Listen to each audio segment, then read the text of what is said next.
You know how every girl grows up thinking she'll find her prince? Yeah, me too. Turns out mine came with a great smile, a shiny ring, and a knife he'd eventually stick in my back. I'm Samantha. I'm 40 now, and honestly, I thought I'd have it figured out by this point. I did everything right. Married youngish, built a family, paid taxes, baked birthday cakes, tolerated in-laws. 15 years with Daniel. 15. That's not a fling. That's a life investment. 2 sons. Both amazing. A mortgage, school runs, shared Netflix accounts. You know, the stuff that's supposed to mean something. But slowly, Daniel started pulling away. And I don't mean some dramatic breakup talk or midlife crisis convertible. I'm talking about quiet, deliberate neglect. He stopped asking how I was. He stopped looking at me like a person. We went from partners to coworkers who happened to share a bed. Actually, scratch that. He stopped sharing it too sometimes. I brought it up. His response? You're being paranoid. Classic. Nothing says emotional gaslighting like a man who suddenly discovers selective blindness to his own behavior. So I turned to the one person I trusted outside of him. My cousin Elena. I know. Cliché alert. Should have seen that one coming. But back then, she was family. Practically grew up in my house. We used to play dress-up together and promise we'd be each other's maids of honor. Joke's on me. She had other plans. But the real comedy moment? That came courtesy of my dog. Bailey, my golden retriever, who I now officially named the only loyal creature in my house, walks into our bedroom one morning while I'm folding laundry. She's got something in her mouth. I expect it to be a sock. Maybe one of the boys' t-shirts. Nope, it's a pair of lacy pink underwear, definitely not mine. I haven't worn lace since giving birth the second time and realizing comfort seduction. I pick it up like it's radioactive, and suddenly I'm connecting dots. Daniel's late nights, his weird texting, the just tired excuses, the new cologne that made him smell like a walking midlife crisis. I look around the bedroom, my bedroom, and realize I'm living in a damn sitcom. Only the laugh track is missing, and the punchline is me. No, I'm not joking. Let that sink in. Dot. The woman I cried to about my crumbling marriage was the same one leaving her underwear in my bedroom like a twisted little calling card. Here's a plot twist no one asked for. Apparently, I was the only one not in on the affair. Everyone else? Fully briefed. His mother, his sister, probably even the family dog. Meanwhile, I'm over here baking casseroles and asking people how their day went like a damn background character. Looking back, it was actually impressive how committed they were to the whole charade. Oscars all around. There were signs, obviously. I just didn't read them correctly because, silly me, I assumed that people who smiled in your face and said things like, "We're so lucky to have you in the family," weren't actively covering for a man cheating on you with your cousin. Take his mom, for instance. The woman used to call me 3 times a week to talk about random crap like pie crusts and gardening. Then, radio silence. I thought she was just busy. Nope. Turns out it's hard to look someone in the eye when you know their husband is sleeping with their blood relative. Or his sister, my former partner in crime on weekend shopping trips. She suddenly got too busy for coffee, too tired for girls' nights, too uninterested in returning texts. I figured motherhood was wearing her out. Turns out helping your brother hide his affair really eats up your free time. And the cherry? One day, a few months before the underwear incident, I walked in on a family gathering early. I wasn't supposed to arrive for another 20 minutes, but I was nearby. Thought I'd surprise them. Oh, I did. Silence. Everyone froze like I'd walked in with a SWAT team. Daniel's mom actually winced when she saw me. At the time, I chalked it up to indigestion. Now I know it was guilt. Or maybe just the awkwardness of realizing the main character of the secret they were whispering about had just walked in. But of course, no one said anything. Why would they? Protecting Daniel was a full-time family project. Apparently their loyalty wasn't to honesty or basic decency. It was to their golden boy and his extracurricular activities. And me? I was just the unpaid intern running the household while they all sipped wine and acted like nothing was happening. Even when I started asking questions, subtle ones just to see who would crack, they played it cool. Blank stares, forced smiles. "I'm sure it's nothing," kind of comments. You'd think they were covering up a surprise party, not a year-long affair with my cousin. It wasn't even betrayal at that point. It was laziness. No one even tried to lie convincingly. They just assumed I'd stay in my lane and not connect the dots. Well, surprise, I did. So, there I was, standing in the kitchen, holding the underwear like a prop in a courtroom drama. Daniel strolls in, whistling, like he didn't just turn our bedroom into a hotel suite for my cousin. I didn't scream, Didn't throw the lace trophy in his face. I just placed it, very calmly, on the table like a hostess presenting dessert. "What's this?" I asked. He looked at it, blinked, then looked at me like I'd just handed him a dead bird. "Where did you find that?" he said, voice all wide-eyed and innocent, as if he genuinely couldn't imagine how a strange pair of lacy pink panties ended up in our home. "In our bedroom, where our kids come to cuddle on weekends." "In our bed," I said, "where I assume you and Elena have your fun between my laundry loads and PTA meetings." Silence. Then he laughed. "Oh, come on," he said. "You seriously think— Wait, are you accusing me of sleeping with your cousin? That's insane." Ah, yes, the classic move. Step 1 in the gaslighter's handbook. Make her feel crazy. And for a second, just a second, I almost fell for it. That's how good he was. Daniel had this talent for sounding rational, even while lying through his teeth. The tone, the facial expression, the "this must be a misunderstanding" energy. He wasn't just denying it. He was offended. Wounded even, like I'd just accused him of stealing from the church collection plate. "You know how much stress I've been under," he said, rubbing his forehead. "Work's been hell. You've been distant, and now you're throwing insane accusations at me because of some random underwear?" Random. Underwear. In our marital bed. At this point, I should have walked away. Should have called a lawyer. But no, I was still operating under the assumption that this man, this Oscar-nominated *T artist, maybe had a shred of honesty left in him. Maybe there was an explanation. Maybe, just maybe, my cousin dropped her panties in our bed while chasing a rogue spider during a sleepover. You know, logical stuff. So I asked him again, straight face, calm voice. "Are you sleeping with Elena?" His eyes narrowed. "I can't believe you're saying this," he said, shaking his head. "Wow. After everything I've done for this family." And just like that, I became the villain. Step 2, play the victim. Make her feel guilty. Bonus points if you mention everything I've done while not specifying a single useful example. Meanwhile, he still hadn't answered the question.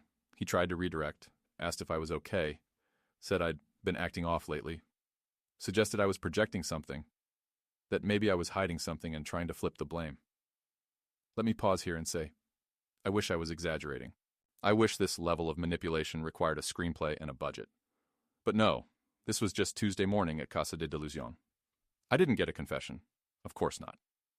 What I got was a man pretending to be disappointed in me for jumping to conclusions, as if I'd embarrassed him at a dinner party.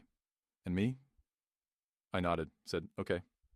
Took the panties off the table and threw them in the trash. Because even though I didn't believe a damn word out of his mouth, I hadn't found the real evidence yet. But trust me, I would. After our little kitchen theater, I did the smart thing. I apologized. Yes, really. I sat across from the man who gaslit me so hard I could have sworn I imagined lace panties. And I said, I'm sorry for accusing you. I've just been emotional lately. He ate it up like a child with a Happy Meal. Oh, honey, I get it, he said, patting my hand like I'd just confessed to crying during a toothpaste commercial. You've been stressed. Maybe you should take a day for yourself. Sure, Daniel, I'll take a day. In fact, I'll take several. Just not for what you think. You see, while he was basking in his self-appointed sainthood, I was liquidating a secret stash of money I'd squirreled away over the years. Originally, it was supposed to be for something fun, a trip, a spa week, maybe a nose job. Instead, I spent it on something far more satisfying, a private investigator. His name was Ken. Mid-50s, zero small talk, wore beige like a full-time job. He didn't ask for my backstory, just nodded, took notes, and got to work. I told him I needed proof, not suspicion, not theories, proof. Dates, photos, names. Meanwhile, I went full method acting. Told Daniel I felt bad for being so insecure. Said I was working on my trust issues. I even baked. Baked, like some kind of Pinterest wife with a head injury. Daniel, of course, lapped it up.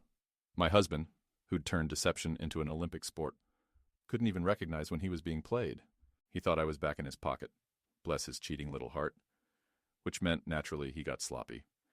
He started staying out even later. Switched from secretive to careless. There were receipts in his pockets, lip gloss on his collar. Like we were living in a bad soap opera. One time he actually came home with a hickey half covered by a scarf and told me he bumped into a cabinet. Sure, babe. Cabinets are famously passionate. Ken the detective delivered within 10 days. Photos, time-stamped. Daniel and Elena meeting at hotels in his car, even at a park once. Because apparently nothing says romance like public indecency. There was one especially charming shot of Daniel grabbing Elena's butt in the parking lot of a pharmacy. Real classy stuff. Nothing says respect for marriage like groping your wife's cousin next to the hemorrhoid cream aisle. And there it was. Undeniable. Clean. No room for gaslighting, no room for you misunderstood, no mysterious cabinet injuries to explain things away. I had everything I needed. All that was left was deciding how to use it. You'd think once I had photographic evidence of my husband playing naked twister with my cousin, I'd be ready to blow things up. But no. See, that's what Daniel would expect. A tearful meltdown, some yelling, maybe a broken plate or two. Instead, I asked myself, why stop now? What if there were more? More dirt, more names, more receipts. I didn't want to just burn the house down. I wanted to salt the earth it stood on. But there was one small issue. Ken, the private investigator, didn't work for hugs and emotional validation. Surveillance isn't cheap, especially if you want audio, location tracking, or bonus features like tracking second phones. My own savings were nearly gone, spent on round one, so I turned to the most obvious funding source. My husband. Oh, the irony. I started small, accidentally, forgetting my wallet so he'd cover groceries. Then came the fake dental appointment that wasn't covered by insurance, followed by the surprise car repairs, and of course a teary conversation about how I just didn't feel safe lately and was thinking about seeing a therapist out of town. Cha-ching, travel expenses covered. Daniel, in his usual oblivious glory, nodded solemnly and said, "Take care of yourself, babe. I'll handle the money." "Of course you will, sweetheart. You're so supportive." He transferred money. He handed me his card. Once, he even slipped cash into my purse and said, "Just in case." I almost laughed. Just in case of what, Daniel? In case your wife decides to bring you down like a Wall Street scandal? I doubled Ken's hours, had him dig deeper. I wanted not just Elena. I wanted timelines, overlaps, hotel receipts, all of it. If there were other women, I wanted names, faces, screenshots. I wanted enough to make his lawyer cry. And all the while, Daniel floated through life like a man who had successfully put his wife back on the shelf. He thought he'd managed the crisis. Problem solved. Wife reprogrammed? Girlfriend still available on Tuesdays. We'd sit on the couch together watching Netflix, and I'd think, you have no idea you're paying for your own destruction. Sometimes I smiled just to see if he'd flinch. He didn't. He thought I was in love again. No, darling, I'm in strategy mode. Because if I was going down, I wasn't going alone. I was going to make sure when this ship sank, he was chained to the anchor. Turns out, when a man's been cheating on you with your cousin for over a year, odds are, that's not his only hobby. With Daniel funding his own investigation like the world's dumbest sponsor, Ken kept digging, and what started as one affair quickly turned into a full-blown lifestyle. There was a second phone hidden in his gym bag, registered under the name Mark Peterson. Real subtle. Then came the financial trail. Let me just say, if you're going to cheat on your wife, maybe don't use the same Visa card she balances the family budget with, especially if she's been doing the taxes for 15 years. Daniel clearly forgot I had the logins to everything. Bank accounts, mileage apps, even his pharmacy rewards. There were charges to boutique hotels in the middle of the week, payments to restaurants he'd never taken me to, and a very interesting recurring expense labeled wellness therapy that cost more per hour than my OB-GYN. Either he was getting emotionally healed in a 5-star spa or wellness with someone named Crystal who wore heels at noon. Ken confirmed it. Crystal was a life coach. Her real job didn't involve coaching much, unless moaning counts as motivational speaking. That made 3 women. 3. Elena was the long game. Crystal was the weekday matinee. And there was one more. A barista he apparently took out a few times and never bothered saving her name. In his phone, she was brown hair. Charming. So I did what any modern spreadsheet-savvy wife would do. I made a chart. Dates, names, times, receipts. I color-coded them. There were columns for hotel locations, gift purchases, and even estimated time overlaps. A little sick, maybe? Efficient? Absolutely. And somehow, very therapeutic. While Daniel thought I was tracking our household expenses, I was building a case file that would make a divorce attorney cry tears of joy. He, of course, had no idea. He'd come home, toss his keys on the counter, and kiss me on the cheek like I was still the same naive idiot from a month ago. "How was your day?" he'd ask, chewing on leftovers I'd cooked while texting one of his side projects under the table. "Oh, just working through some things," I'd say. Which wasn't a lie. By that point, I'd stopped being surprised. What I felt was something colder, clinical. Like I was watching him from behind glass, like he was a specimen in a zoo. One that thought it was clever because it knew how to use a stick. Let him keep texting. Let him think he's got it under control. The more rope he gave himself, the better. I wasn't just building a case anymore. I was designing his exit, and I wanted it to be beautiful. At some point, somewhere between confirming mistress number 3 and matching hotel timestamps with Daniel's dentist excuses, I had a moment of clarity. If I was going to destroy this man, and believe me, I was, then I should at least enjoy the ride. Because here's the thing, I'd spent years being the dependable wife. The one in leggings and ponytails, carrying everyone's schedule in her head while trying to remember if we had milk. I'd postponed vacations, skipped hair appointments, canceled spa days, all so the family budget stayed balanced. Balanced for what exactly? So Daniel could balance Elena on his lap in the front seat of his leased SUV? No, not anymore. So I made a second spreadsheet, not about his affairs, but about me. Facial, hair treatment, teeth whitening, skin resurfacing, personal trainer, laser, wardrobe overhaul, and yes, a proper bra fitting, because apparently I was still wearing the same size I wore in my 20s like a fool. I called it reclamation budget. And guess who paid for it? Daniel, naturally. All it took was a few heart-to-hearts about how I was trying to feel better about myself and reconnect with the woman I used to be. He nodded like some enlightened monk and offered up his credit card without blinking. "Take care of yourself, babe," he said. "Absolutely, starting with your wallet." He thought I was recovering from emotional damage. And in a way, I was. I just wasn't doing it in therapy. I was doing it in a salon chair, under LED lights, while sipping cucumber water and texting Ken about asset tracking. The glow-up was addictive. Every appointment felt like another layer of dull, tired, devoted wife being peeled away. I started walking differently, talking differently. People noticed. The barista started calling me Miss instead of Ma'am. Daniel? He noticed too. "You look great lately," he said once, with a hint of confusion. "Different," I smiled. "Just trying to be the best version of myself." He nodded like a proud husband, like he had anything to do with it. In truth, every dollar he spent on my healing was one less he'd use for a lawyer, and I was counting down the days. Ken was still feeding me data, I was still building the case, and now I was doing it in better skin, better jeans, and with lashes that could cut glass. Let him keep thinking I was just finding myself. What I was really doing was preparing for the final act, and I planned to walk into court looking like $1,000,000, holding the receipts to every lie he ever told. Preferably in heels. Paid for by him. The evidence gathering was going strong. Spreadsheets were growing. Screenshots were piling up. Mistresses were multiplying like bacteria in a warm petri dish. And it seemed like nothing could throw Daniel off his schedule as a full-time adulterer. And then, a miracle happened. He started itching. Literally. At first, I thought he just forgot to shower. It happens. But then came the complaints. Strange ones. He got irritable, started Googling allergy symptoms, and grumbled that our bedsheets might be infested with dust mites. Of course, sweetheart. Probably mites is just the new nickname of your latest little friend. A few days later, he was visibly anxious. Our bathroom cabinet turned into a pharmacy. Creams, pills, sprays. I didn't ask questions. I just watched him shuffle around, applying ointments like he was fighting a personal curse. One evening, he mumbled, almost whispering, that he must have picked something up at the gym. Sure, the gym.